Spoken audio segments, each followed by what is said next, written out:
Nemar morning guys! Welcome to Access Plus Batangas at nandito na naman kami para i-feature sa inyo ang isa sa mga Ducati bikes na marami kayong makikitang may gamit sa labas. Kasi ito yung usually na entry bike ng mga riders if they want to go into Ducati bikes.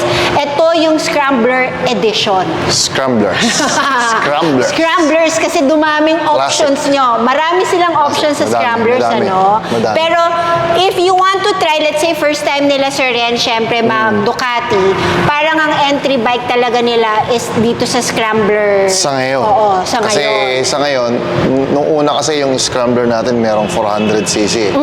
But ngayon, Sa mga available units 800 na yung pinakamababa na displacement. Na displacement. Yes. So ito na yung parang yung una nila. Kumbaga kung gusto nyo mag-umpisa sa Ducati, parang ito yung entry level nila. And take note, classic design. Oh Scrambler yes.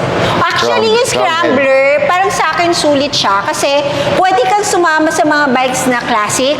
Tapos kung gusto mo rin mag-adventure Yes, exactly, feels, exactly. pasok din siya. So, yun na. both worlds na kaya niyang sumama. Pwede. Diba? Yun na. Pero ano yung pinaka-entry level natin sa Scrambler? Anong unit siya? Dito sa Scramblers po, pinaka-entry is the Icon. This Ito, one. itong dilaw? Ito yung latest na Scrambler. Icon. Icon second generation or second gen kung tawagin. Ito yung parang pinakamagaang ata sa lahat. Ito na. Ito na mismo. pinakamagaan, Ito na mismo. tsaka abot ng mga Pinoy. Yes, 5'5". Kaya abot. Pwede, mababa yung si weight. height niya. Then, ang presyo niya kasi, 670,000 eh. 670,000 you have a Ducati bike Yes, na. 800cc yun, twin cylinder na siya. Oo nga. Actually, Sir Renz, ito ang una kong naupuan na big bike. Kaso medyo lumagpas na tayo sa mas malaki. Other than this, the Icon, ano na yun atin? Ito, ang ganda nitong Yes, to. kulay nito. This Scrambler bike. din siya na 800cc rin, same engine din. Same engine. With the second gen. Pero ito, ang tawag namin dito is the full throttle. Full throttle? Yes, kasi yung design niya, nag-iisa lang to. So parang limited edition siya. Parang gano'n. Parang gano'n, limited design lang. Design, yes. It's a limited design. Tapos, kasama na dyan, mapapansin nyo, Yung nasa kanya, likod kasi, nakatambucho na siya, nakaterminyoni na siya. Tapos, yun nga, yung... So ito yung recent na labas na ang design niya is limited. Ito yung sinasabi ko kanina na, di ba dati may 400cc? So, ito yung full throttle na 62, Scrambler full throttle 62. Yung dati kasing Scrambler 62, yung 400cc, na na-phase out na yun. So ngayon, Wala 800 ito na. Siya na yung ngayon. Siya na ngayon yung ano. Nice. 800, full Then throttle. we have also this one na medyo pang adventurous talaga dahil ang Ano siya? tataludo pa lang niya yung picture sa harap talaga. Pero ang ano niya, pinaka-concept niya is motard. Motard. Kasi ang tawag sa kanya is Scrambler Urban Motard. Tapos actually, we also have the hyper motard. Naubos lang po kasi.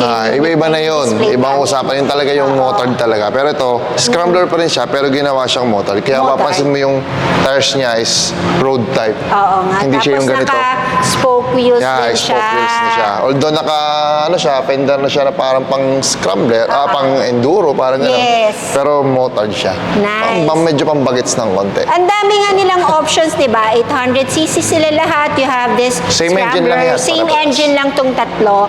But if they wanted a higher cc, meron din. Ito naman is what we call 1100 Scrambler Ducati na Dark Pro. Dark Pro, pero 1100 cc yes. na. Yun yung pinakamalaki na displacement. Pagka medyo nakulangan sila dito, yun na. ito na yung nyo. Tsaka mas medyo maskulado ng konti, mas malaki. Ito pa lang sa Scrambler na units, marami na kayong options. Kasi the design itself, uniquely, bawat isa unique eh. Di ba? Wala nagkakaparehas eh, parang di ba? may character yan. May character Depende na siya. sa personality mo eh. Yes, kung talagang medyo gusto mo, kitang-kita ka sa daan, itong Icon, kasi dilaw, di ba?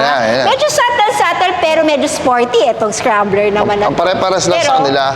Ito. Yes. Yan. Tsaka pare-paras sa kanila, pansin mo, puro yan, round yung headlight. So, yun yung common nila. Yun yung pagkaklasiko ng motor. Doon mo siya makita, yung mga bilog yung headlight. Pero marami marami na rin kasi mga Ducati riders na naka-scrambler. Oo, Kasi nga, madami. probably because this is one of the unique mga designs din nila and ang daming options sa pwedeng pag-change. magaan eh.